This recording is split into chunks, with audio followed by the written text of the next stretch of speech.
Welcome to Open Mind Industries Podcast, The Mind Unleashed. Sit back, relax, and unleash your mind.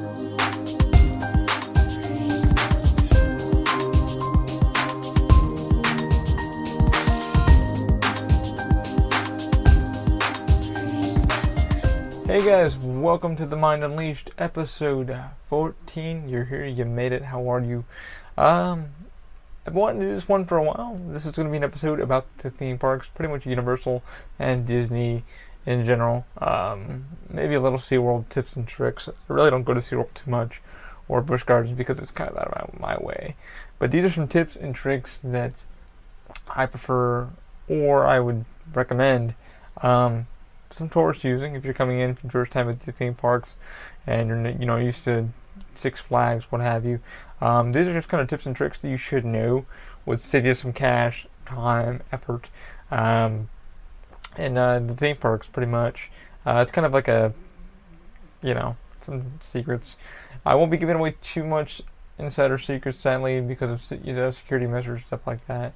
But just some fun stuff that you should will definitely help you out in your vacation when you do come to visit, and you'll have a good time, and you'll meet some people and do some cool rides. So hopefully these will save you some cash in the long run, and you'll still have fun. You'll come on vacation more, and stuff like that. All right. Before we start the pod, I want to give a quick shout out to my supporters, as always. These guys support me. They're friends of mine, and they run their own businesses too, but they're always here to help me out, stuff like that. So first one is going to be Lyft, the ride-sharing app. I use it all the time. Use our code TUMP for $5 off your first ride with Lyft. Like I said, I use it all the time. I love it. It's better, when you're going out for a beer, what have you. You don't have to find a car. There's somebody there to pick you up, and they are very good. The drivers are awesome. Everybody have had. So definitely check them out. Use our code TMUP for $5 off your first ride.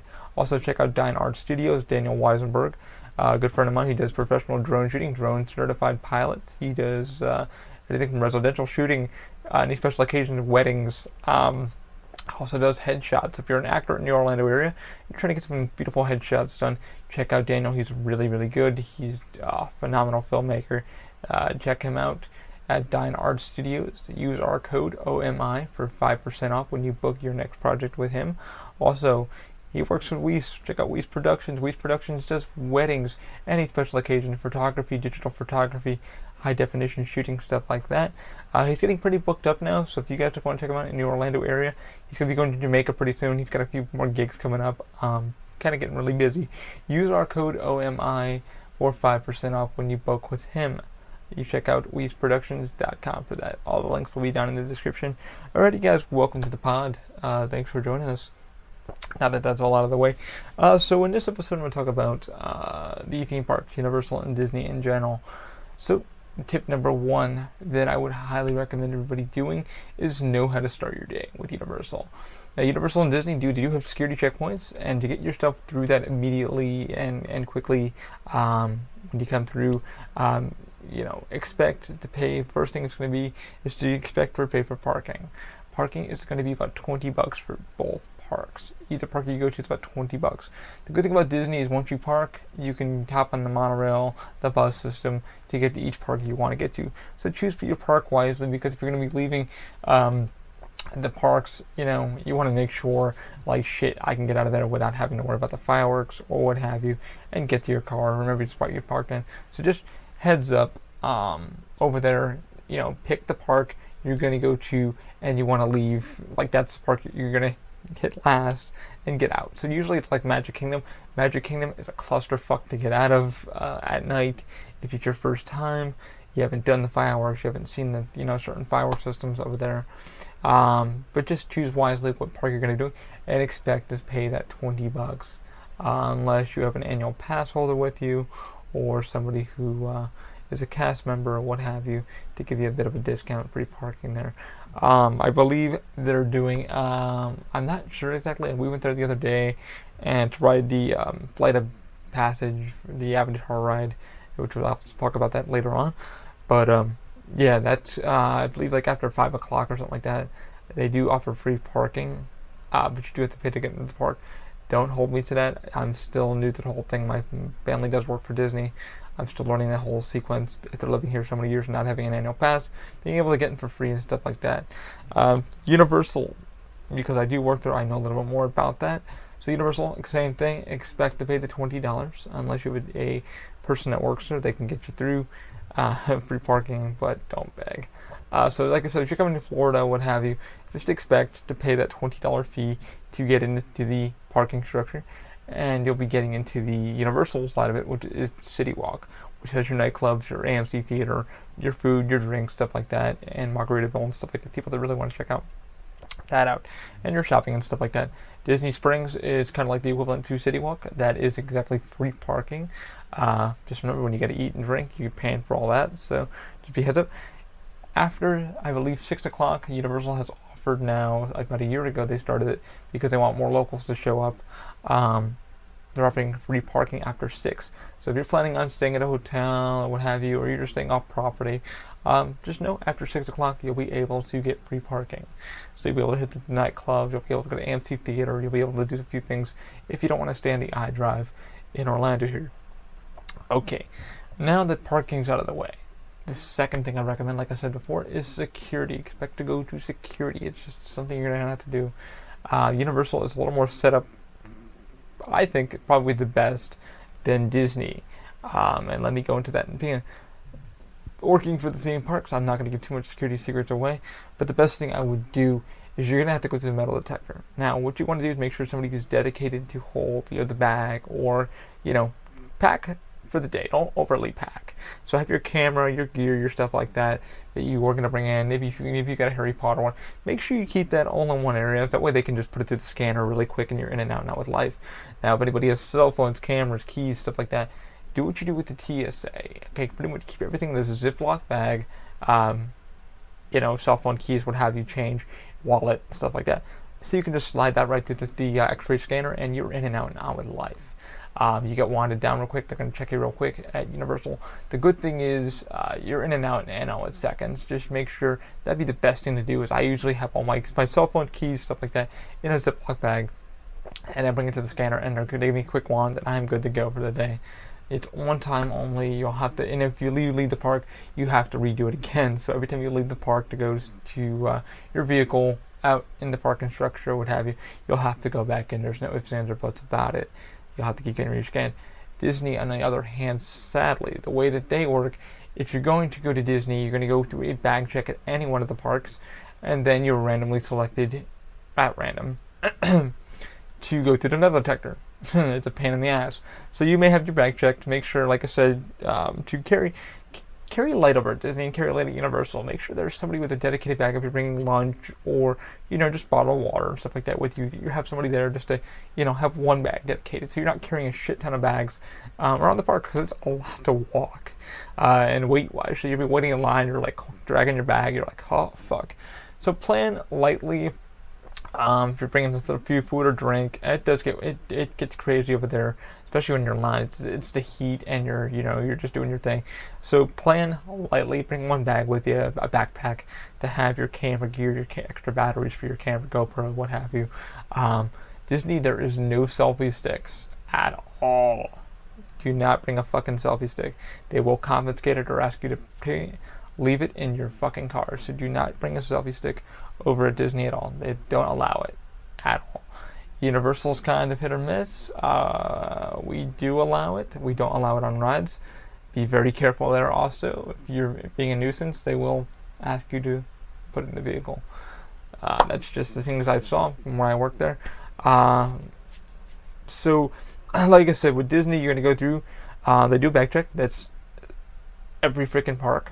And then you have to go, you will get wanded if they want to wand you. If you're randomly selected, which I guess security looks at you and go, okay, you there. You're going to go through it. I've been picked so many effing times, man. Fucking I've gone through and it's been like, hey, your bag I have all my, Gatorade stuff in the backpack.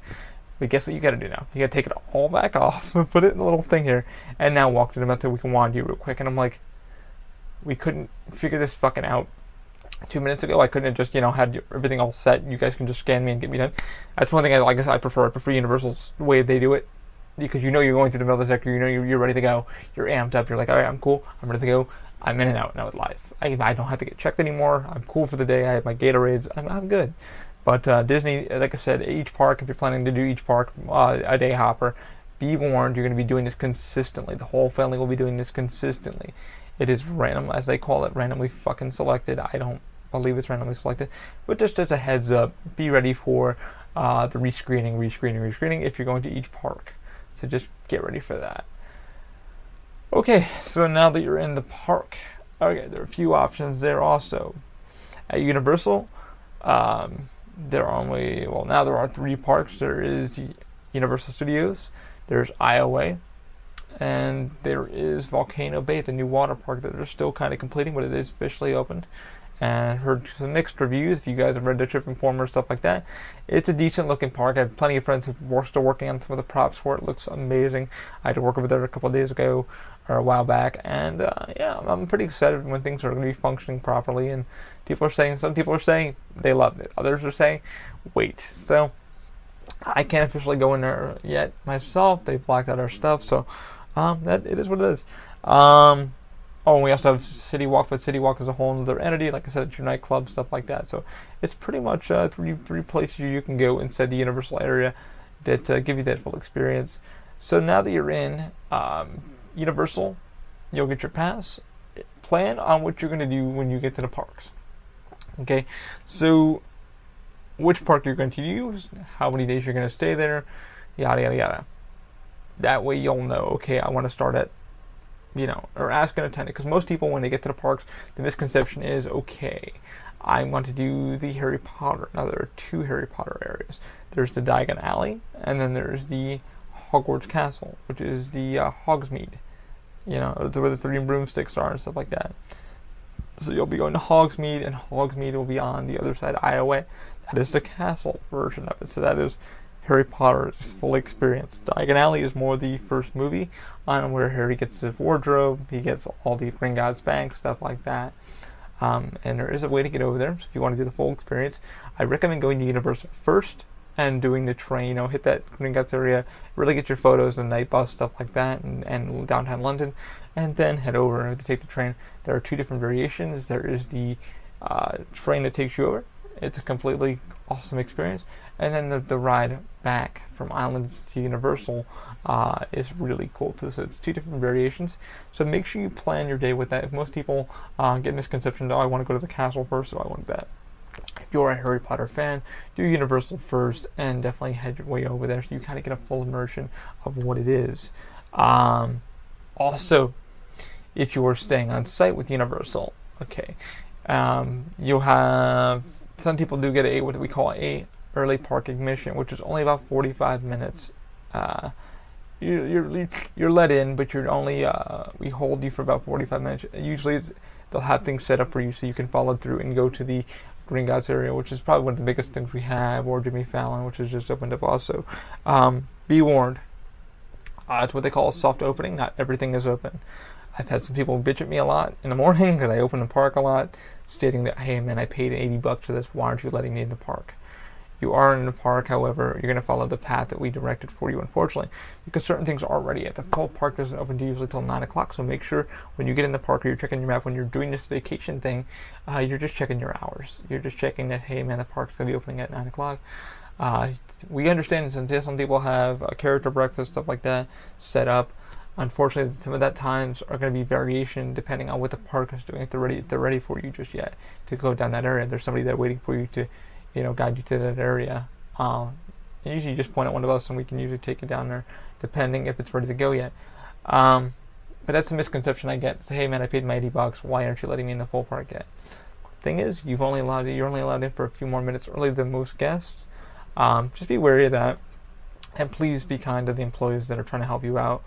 We understand you paid the money. We're just trying to guide you the best we can before you're having a good experience. The park, when you guys see it, is not at full operation, and then when it finally drops, everybody's in position where they need to be so you can have a full comfort experience. And usually most people want to go to the biggest ride, which is usually the Harry Potter, and that's usually at USF with the character breakfast, what have you, or they usually go over to the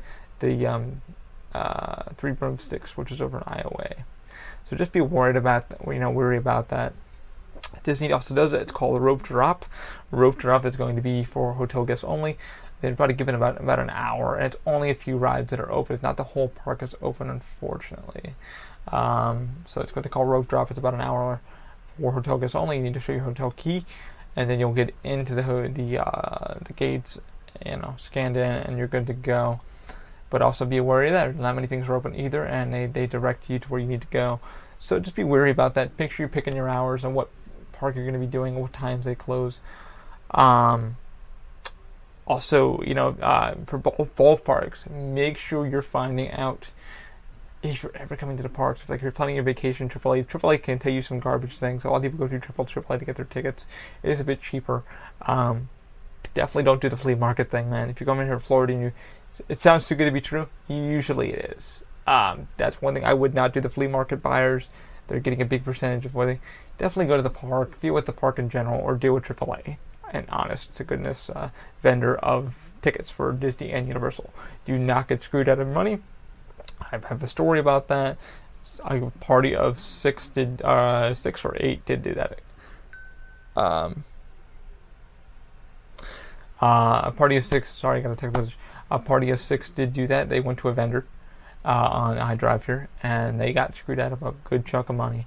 The tickets were duplicated from another thing. They were already used. They went to Universal, and the real story. They went to the main gate thinking, okay, we're cool, we paid our parking, blah, blah, blah. We saved all this money, we have our express pass. The tickets were not valid at all. I'm not sure what Universal did with them before them or how they did it. If they offered them a discount. They asked where they bought the tickets. They said where they bought them. So the people they were out like $1,500 to $2,500 for that family. I really felt bad. I was like, wow, never, ever, ever, go to a dishonest vendor, especially just go to the theme parks. So just be wary that if you guys are traveling, definitely deal with your AAA agent when you get to the gates. Talk with them and just see if they offer any discounts. Usually, sometimes they do for veterans, stuff like that. It's not much, like a few bucks off, but it's something. So make sure you're dealing with an honest vendor, so you're not getting screwed over. What else was I gonna say? Crapperoo. So that's pretty much with the tickets, stuff like that. Now the biggest thing people mostly get with package deals is Express. Make sure, this is what I got yelled at the other day for this. I don't know why. This guy was yelling at me, well, Disney offers free Express. Yeah, they do, and yeah, it's hit or miss. I have a Magic Band. I have an annual pass to Disney, and I've been going to Disney for quite a while since I've lived here in Florida. I've been living here for about 11 years now, so I've done Disney quite a bit and understand how the system actually works. Back in the day, you used to bring up your pass, and you'd get a hard paper pass from Disney.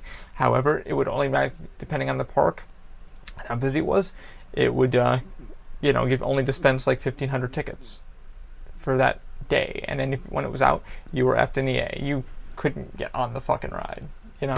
Today, come back around this time. Yeah, it was free.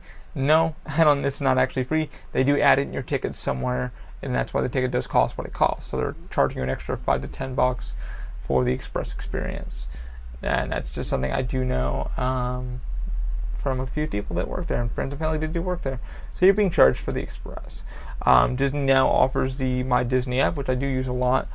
The thing with that is you're allowed to book 30 days in advance. Okay, so say you're coming in the next couple of days, so you and your family have your tickets, you bought them, on the site, and you're ready to pick them up. Now you're planning your Express. Now you're planning your Fast Pass.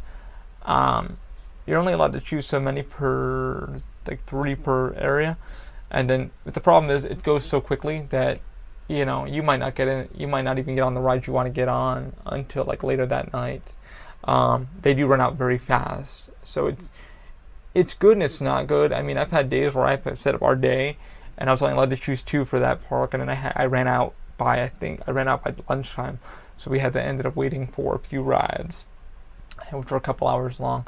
So Disney, it does work, but you really have to plan ahead for what you're going to do, how many people are going to be on the ride. Avatar does not have Express, right? It does have Fast Pass, but you're not going to see that for another whole month. People have booked it up so much that there are no Fast Passes available, which is okay. I mean, I read it the other day. We waited 2.5 hours, but that's Disney's thing. So it's hit or miss. Yeah, it's a free experience. So they're saying you are paying for it. Just be wary that you're picking some of the rides and you might not be able to do everything you want to do when it's your first visit. So most people need at least 2 days. Usually it's Magic Kingdom first, because Magic Kingdom is the one thing you see on all the new stuff. Universal is completely different. Now this is one thing I do want to get across to everybody who comes to Universal, that look at me with a dead face and go, what the fuck, dude? Universal, you will always have to pay for the express. Always. Here's the good thing about it and the bad thing about it. Okay? Depending on the day, if it's busy peak or whatever it may be, definitely check your hours before you buy the express. Definitely check your days. The first thing I always tell guests is, how many days are you staying? Okay? Usually they're staying 2 days, so 2 to 3 days. That's pretty much 85% right here. We bought a 3-day pass, and we'd like to do Universal Islands the next day, and then on the third day we like to do our shopping, and we'd like to see some of the stuff we didn't do, which is understandable. Would I recommend Express? And that's when I go into it. I'm like, okay, what time do you plan on getting here? Most guests, sometimes they don't get in until about 3 in the afternoon because they're just having lunch, or they'll head back to the hotel at the Hard Rock or whatever hotel they're staying on property. And I'm very honest, and I don't bullshit, because Express can cost you anywhere from $50 per person to $75 to $90 per person. Now there is a package deal where they do give you both parks for blah blah blah. Now, most people at Universal will buy it. 75% will buy the pass because they don't want to wait in a long ass line. Some people won't. If they're doing a 1-day stay, they're like, nah, because I have other things they want to do, see world, what have you. Here's the thing with that. A lot of times, like I said, I'll check with people. They got in the park. Hey, should I buy Express? Well, it's about 3. I'll say usually it's about 12 o'clock now. What rides do you plan on hitting? And they'll go, I want to go this one, this one, this one. So I'll look at it and I'll go, are you doing both parks? Most will say, no, we're just doing one today.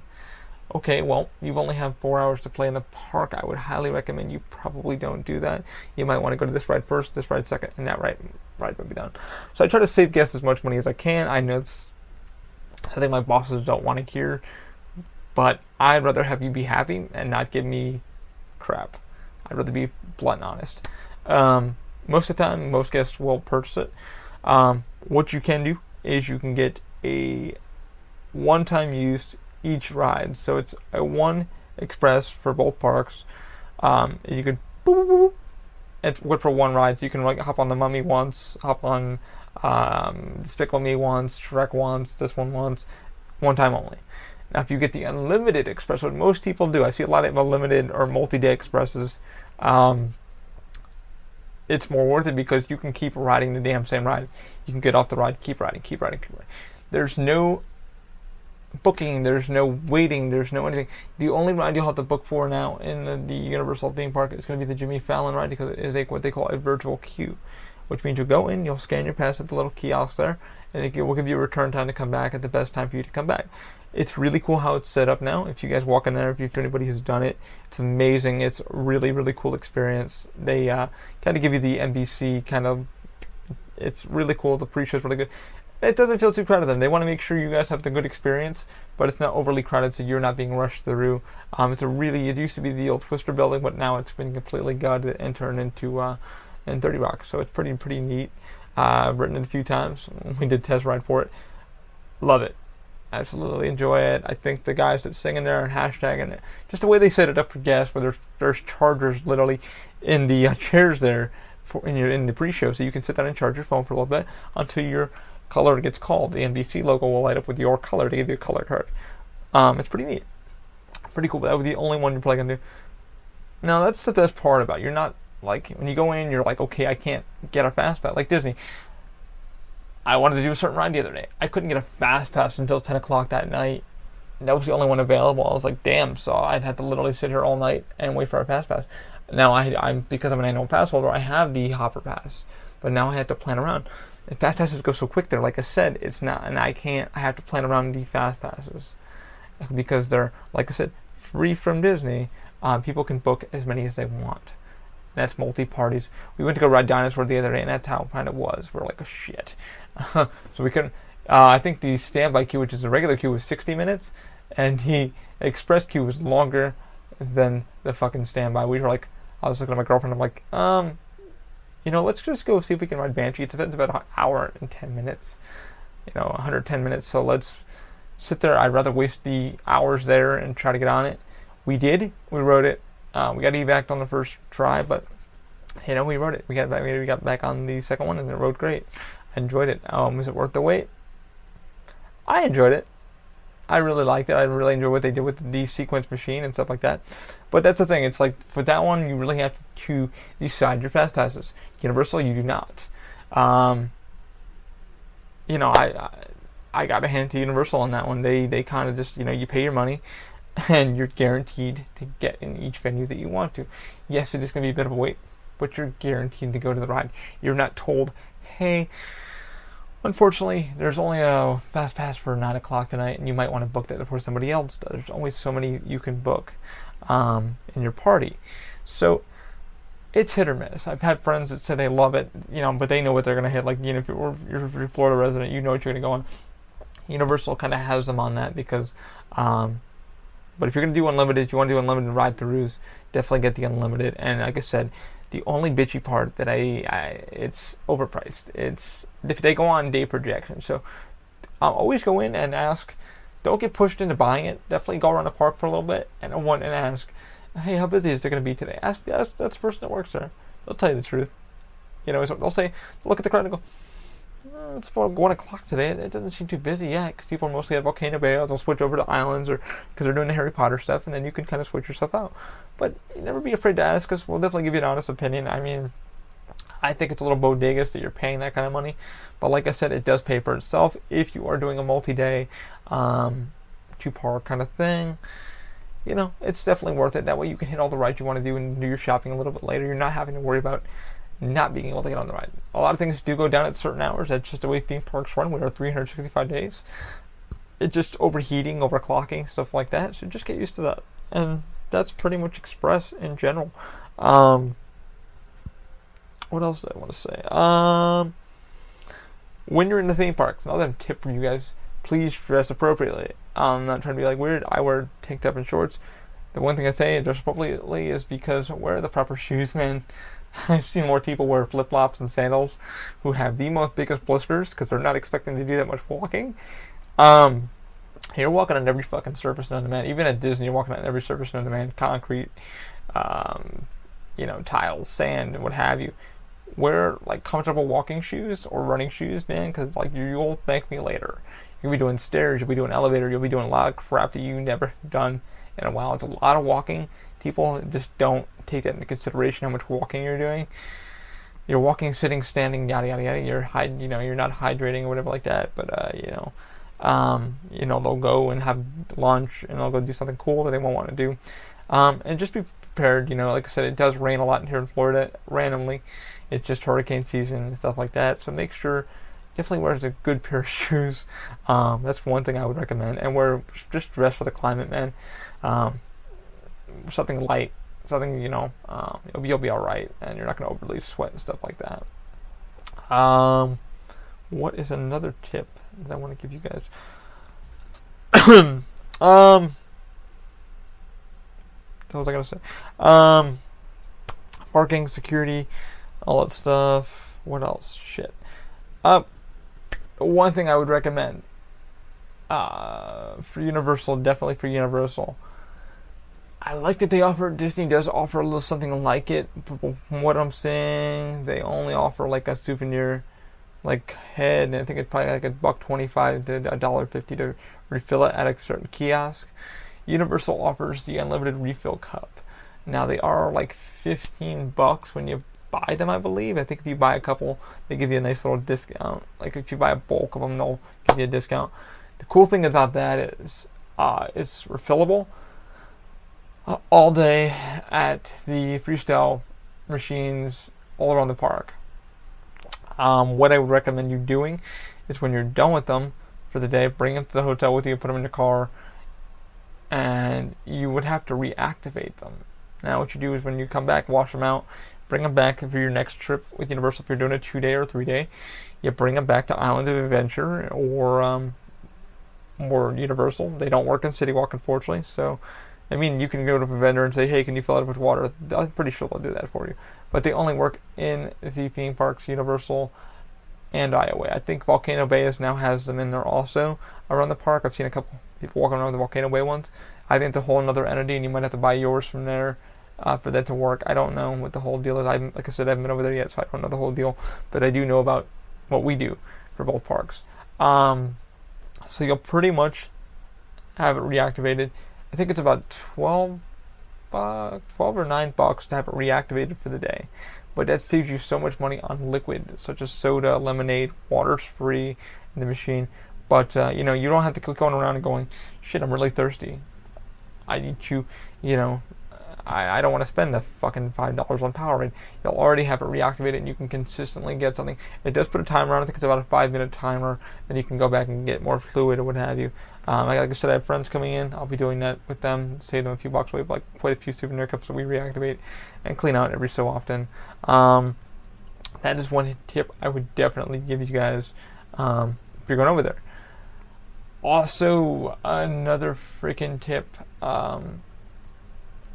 is to make sure,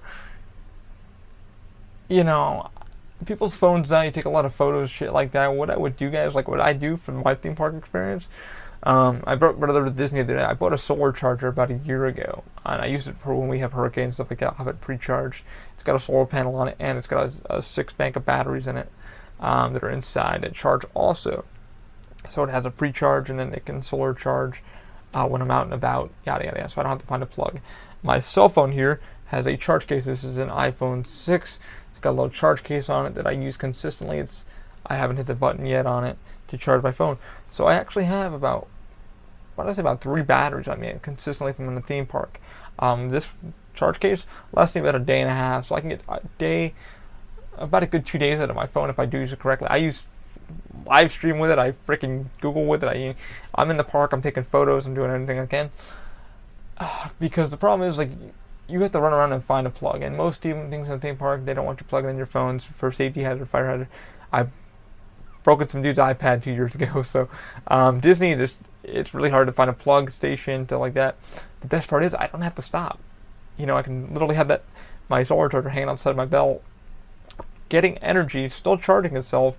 I can plug my phone and hit the button. I've got full battery all day long, plus extra battery in case I need it. I don't even hit the dang charge button on my phone yet. So I have consistent battery all day. So I think that's probably the one thing I would probably recommend. I think it cost me about $20-30 for a waterproof solar charger. It's got a flashlight on it and everything. It's freaking awesome. Highly, highly, highly recommend that. About the day. If you got a family, it's got 2 ports on it.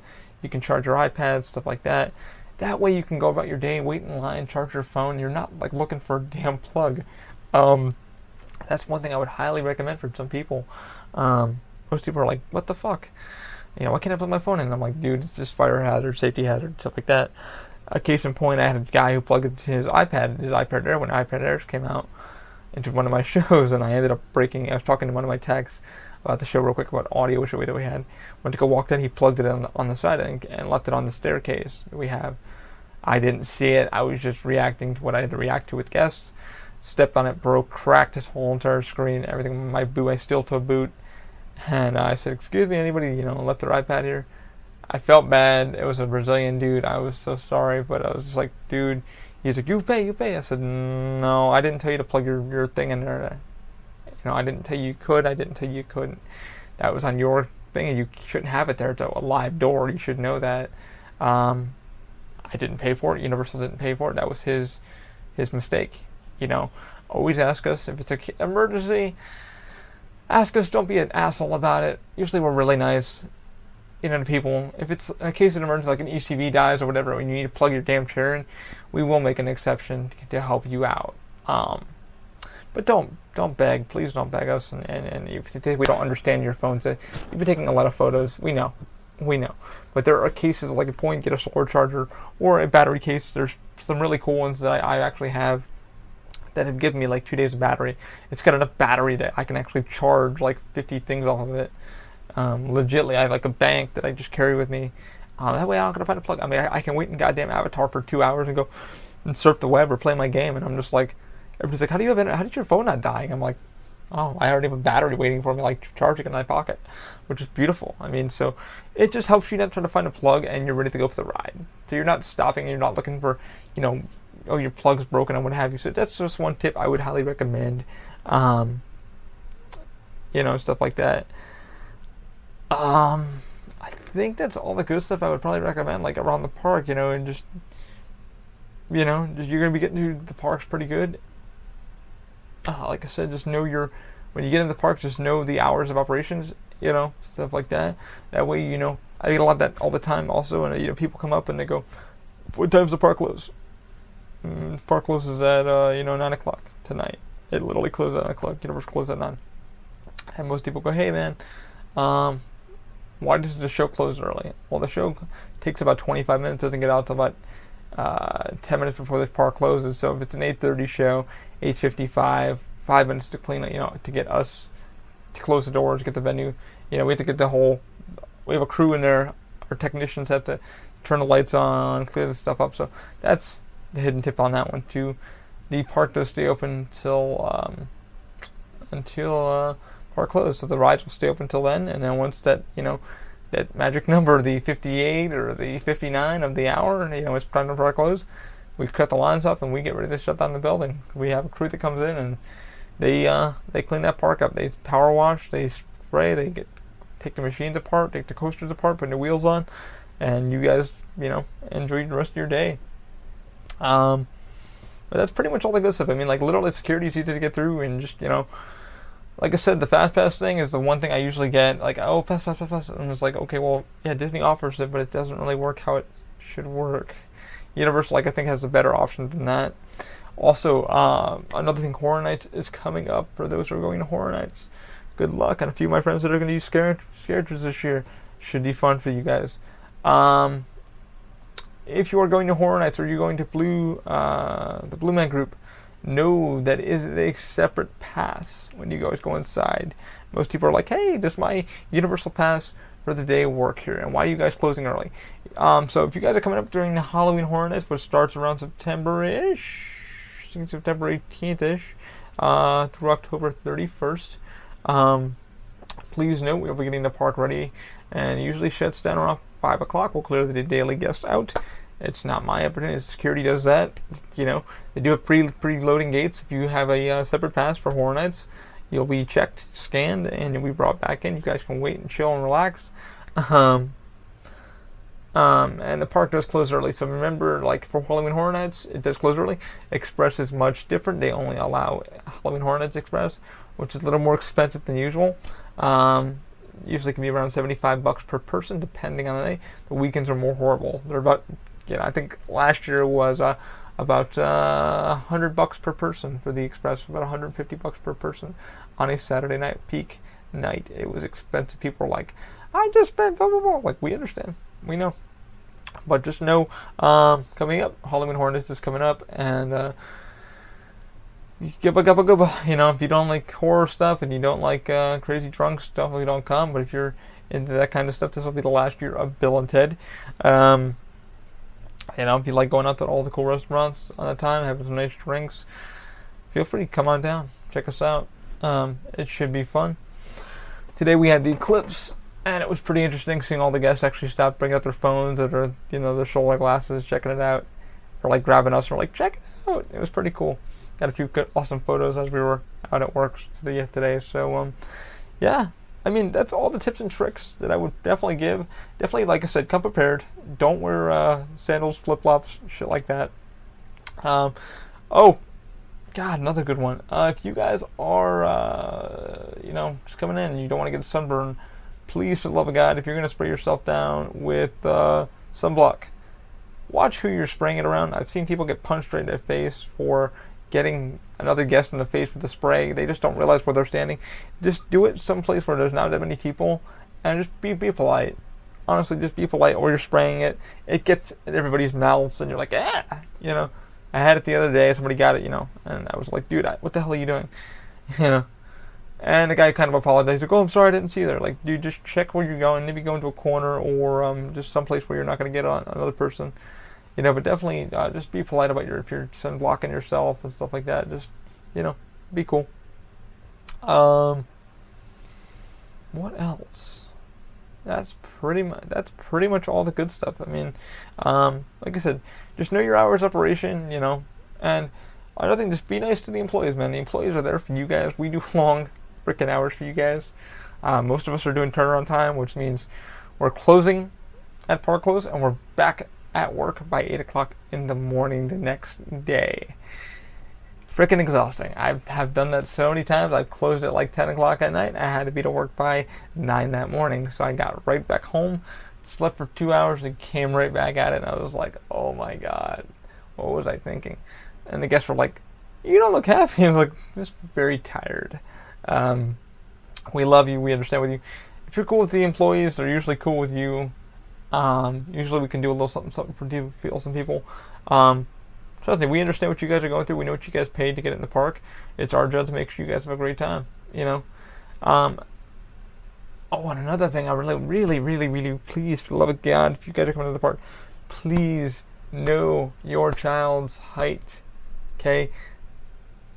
Know what the single rider is. Single rider is not for your whole family to go into. It's for one person from your family. So if you're going to go use single rider, feel free. No, you will not ride with your family. Okay, you're going to be split up. We will split you up no matter what. Usually if we have 2 in a car, we might take 2 from your party and put you in different rows. That's just ifs, ands, or buts. Does it get you through the ride faster? Sometimes it does, sometimes it doesn't. But please, know your child's height also. I've had so many parents yell at me, he fit yesterday. Okay, well, I have to stop you. And the next person's going to stop you. And the next person's going to stop you. So please note that you're just not going to get your kid on the ride. Even if you wear some big Chucky ass shoes, some high tops, we're going to notice. We don't. we're not a shitty fucking park, man. We know we like to keep you guys safe. I've had a guest a few years ago come up to me and literally yell at me because the floor was slanted at where we were. So we brought the kid up and we're like, listen, we'll measure you again. We brought a tape measure, we brought our measuring stick out, we leveled it as much as it was as level as it could get. The kid barely, about that much. Didn't even hit the top. We just couldn't. We're like, dude, you're 2 feet too short, Well, they fit yesterday, let that happen. Okay, maybe they did. We weren't here for that, but we're not going to risk your safety. That's just one thing we're not going to do. We're not going to harm you. We don't want to hurt you. There are other things we can do for your kid or what have you.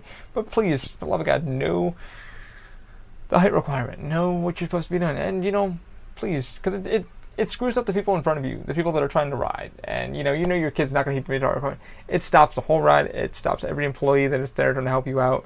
And then we get to sit there with you and go, yeah, I really thought you were going to get on. You really thought that. We've had people, I've got stories that I'm not even allowed to say until maybe I quit Universal, that I can legally write a book on them. It's just things we know that we've seen on camera.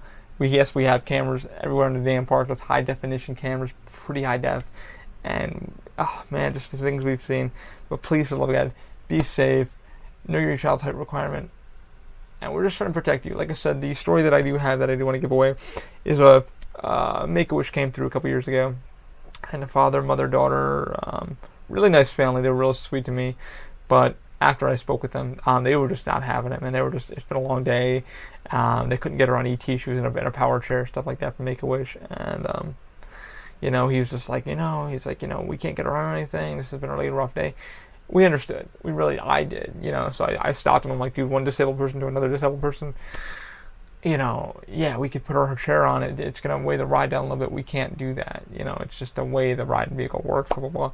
I said, now, take this into account. What if we put her on? And he goes, yeah. And for some godforsaken reason, she gets hurt or injured or, it ends in bodily harm. How do you think everybody there on the ride track that gave thumbs up to each other to start the ride, she gets injured? How do you think we all sleep at night? it affects everybody. It doesn't affect, it affects us legally. We all can lose our jobs, you know. And it sucks because then when you sign with Universal and Disney, you're told this. Like, if you give a thumbs up, someone died. That's on you. That's on you. Darien Lake. There's a thing with Darien Lake, man. Like, the guy had no lower half, and he had one arm. He was a wounded vet, an Iraq vet. Nobody on the ride stopped him. And they were all like 18 years old. They were above age, but everybody felt so bad. They're like, you know what? We'll let his son push him up and then get him on the ride. Unfortunately, the ride was going to shot up, and he flew out. He flew about 75 feet to 100 feet to his death. And I couldn't imagine that. I was just like, holy shit. So our features now with the prosthetic limbs and shit, we have to literally, look at you and go, okay, well, you're walking the ride, but you need to literally hold yourself. Can you hold yourself up? Which is upright in position. Can you really hold yourself there in the turns? And most guests are really cool. I've had some people with prosthetic legs come up to me, and they're like, hey man, I was like, hey, unfortunately your leg needs to come off for that reason. And some people are really cool. Some people are like, can you ask me why? Can you tell me why? I usually tell them why, and they're like, alright, cool. It's like, I'll give it back to you when the ride's over. So that's a cool thing, and some guests are really cool about it. So just know what your disability thing is, stuff like that. I'm a disabled person. I ride all the rides myself, but I know my restrictions. I know what I can do and can't do. I have a really good upper body and somewhat of a lower body. But again, back to that story, I spoke with him and I was like, man, how do you think I would feel if your daughter got injured? And he was like, I never thought of it that way. He's like, I didn't think of it that way. I was like, man, none of us want to go home at night and have to think about your daughter every night, that we either possibly hurt your daughter because we ignored our safety procedure, or your daughter's now hurt indefinitely, and what have you, and it affects everybody. And he's like, I didn't think about that. I do apologize for, bringing it up to you, and but they were really chill afterwards, and they're like, we didn't think about that. But yeah, just it's what we do. We try to help you guys the best we can. We have better procedures, and we just want everybody to get in and on with life and have a great time, have a great vacation. But yeah, man, it should be a fun experience for you guys. Like I said, just follow some of these tips, and definitely, don't treat the employees right. They'll treat you right, man. They'll probably get you on a few rides, maybe, depending on your severity and what you want to do. Employees have a lot of quick tips for you guys. What rides you guys like to do. I had a family today that didn't want to do any rides. It was pretty funny. They spent a few $100, and they go, we don't want to do any rides today. And I went, okay, that's not rare. I hear that a lot, actually daily, that most people, they do the Simpsons ride and they're like, I don't want to do any more rides. It was just too much for me. Okay, cool. What do you like? How much motion can you do? And most people, grown people, are like, I can't do blah, blah, blah. Okay, I can't do 3D, so you have to kind of work around their schedule and do what they like. But that's just me, the tips and tricks that I give, make sure, that you're just talking with us. We'll help you out. We'll guide you through it. But this should get you through your day with Disney and Universal. Like I said, if you're using the My Disney app and your first time, definitely start getting your fast passes done. You're only allowed to use, I think it's 3 per park. At any given time, then you can go to the next park. It does max you out, so just be aware of that. I've done it. I've maxed out, and it was like, hey, it's now 5 o'clock. You are fucked. And I'm like, damn it. So, just a heads up with that. But like I said, with Universal, it's going to be a little crazy because Horror Nights is coming up.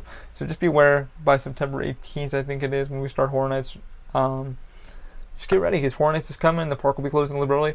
Always do check your times when you come to the parks, even Universal and Disney. That way you can plan your day, and feel free to stop us. Be like, hey man, is it worth buying the Express? What time's the park close? What do you recommend? Please take our wisdom, with you. Hopefully you get through Disney and Universal a little bit quicker. And I hope this was a fun pod for you guys. I've wanted to do it for a while, I really wish I could tell you some insider stories of things I do know, things, some crazy shit, but I cannot because I still work with the company and I'm not allowed to divulge. Just hope you have fun. Everybody, usually people like to ask me what my favorite restaurant is on Universal property or Disney. My favorite one at Universal thus far is the Cowfish. and it's really damn good. It is burgers and sushi. I love sushi. I'm a huge sushi fanatic. Phenomenal food. Not overly pricey. If I have a little bit of budget, I'll go there. Bubba Gumps is really good. The shrimp is phenomenal. Enjoy the hell out of it.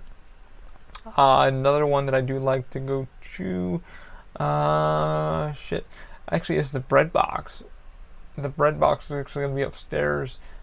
Oh, and I actually started liking Moe's Southwest Grill up there. They really make a good burrito and bowl. So it's really good. But if you guys haven't been to the Bread Box, it's right upstairs at City Walk there above AMC. Check them out, man. It's really, really good. They make really good shakes. They make some really good deli sandwiches. Really, really good. The staff there is amazing. Cowfish, again, is amazing. Everybody there is fun. And if you guys are going over to Bubba Gumps, if you want to give some quick trivia to the staff there, when they do the little quiz trivia, ask them, what is the disability that Forrest Gump has? We've stumped them. We literally stumped the staff. Nobody knew what he has. Okay, so what he has is cerebral palsy, which is what I have. And we stumped the staff. We're like, so use that, if you want to give them a little quick trivia, ask them a question. We're like, hey, what disability does Forrest Gump have? And they'll go, I don't know. Yeah. And you can just go, well, I found out from the podcast, blah, blah, blah, that he has cerebral palsy. So that'd be a fun one for them. So hopefully, guys, enjoy your time. I do like, check out the Twosome Factory too, man. The Willy Wonka, it's Twosome Chocolate Emporium. Fucking amazing milkshakes.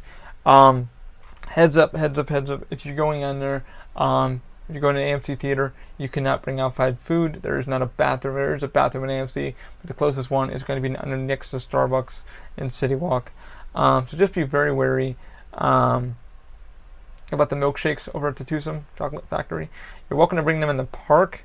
Just know that they are very big and they're pretty expensive. They're about like $12, anywhere to $15. They are fucking worth it though. They are worth the price of admission. The food over there is amazing. I think the cast over there, the atmosphere is awesome. I'll be eating there sometime this week with a friend of mine and his girlfriend. So yeah, definitely check that out. If I forgot that was a restaurant. It was really good. But yeah, hopefully this was fun for you guys. Hopefully they give you some insider tips on how to get through your day. Like I said, always check with us about the Express, stuff like that. We're willing to help you guys out. You don't need to spend more money than you have to, But I hope to see you guys at Universal or over at Disney. I don't work for Disney, I work for Universal. But have an awesome time, man. We hope to see you there. Definitely check out the Blue Man Group. That is an extra entity. That's like an extra few bucks to check that out. That used to be actually where the Nickelodeon Studios was. And another fun thing that most people ask me, is Universal a live film studio? Yes, it is. It still is. Has plenty of sound stages that we still use daily for Family Feud, TNA Wrestling that they film like weekly over there. I think they're done filming for the month. They're going to be coming back in next month to do some filming. They always look for a studio audience, people in the park, to actually jump in on that and be a stand-in. You get to actually watch some of the matches that are pretty good. And they're always doing commercials consistently. I always see production trucks back there in the park. So never be afraid to ask guest services or studio audition center if they're doing something. I'm pretty sure they'd be glad to help fill you in. Also, like I said, if you lose anything, check out with them. But hopefully these tips and tricks help you out. Hope to see you at Universal soon. I'm going to sign off, and I will see you guys later on this week. Hopefully it was fun for you.